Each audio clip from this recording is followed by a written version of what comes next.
sometimes people cancel when sometimes they don't even tell you why they're canceling. And I know sometimes you guys don't even care. I've been in that position, so I'm not throwing you under the bus where, okay, they canceled them. Some will, some won't. So what concept. Good friend of mine used to talk about that all the time from a selling and customer perspective. But at the end of the day, I think it needs to be a more concentrated look at why somebody cancels. You know, are you asking your customers when they cancel why they're firing you?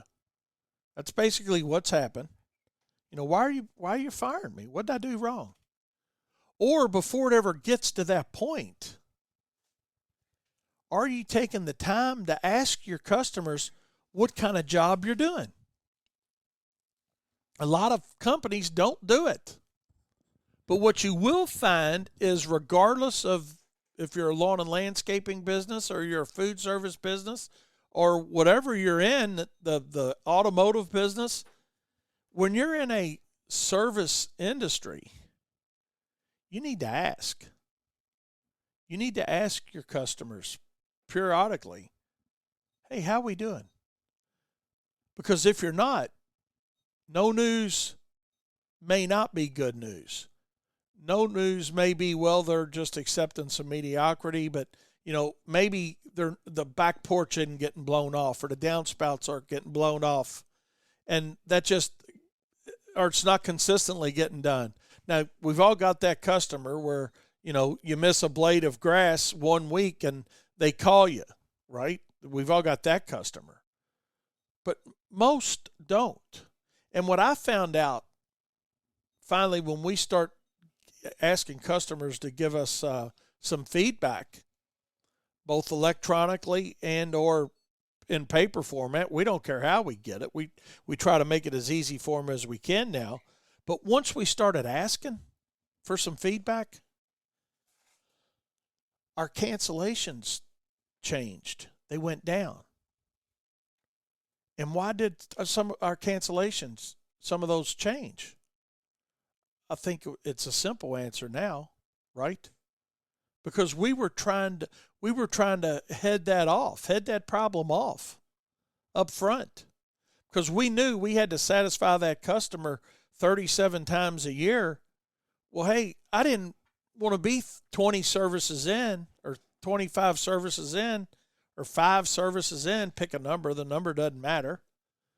But you don't want to be halfway into your program with a customer before you say, hey, how are we doing? Because what we found out when we start asking for feedback, we start finding out a few little things. It wasn't like we were doing everything wrong, obviously. But what we were finding out was, well, overall they're doing a good job, but, they're missing this or this didn't happen or they forgot to close my gate a few times. Those are all micromanagement tools that you can have as a small company or a large company. But hey, if you start it small, it's all about caring. Caring, not Karen, Karen. I'm not even going to go there. But it's all about caring.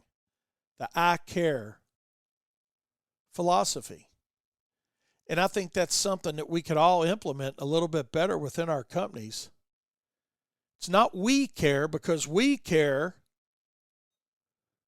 implies it's somebody else's responsibility to care.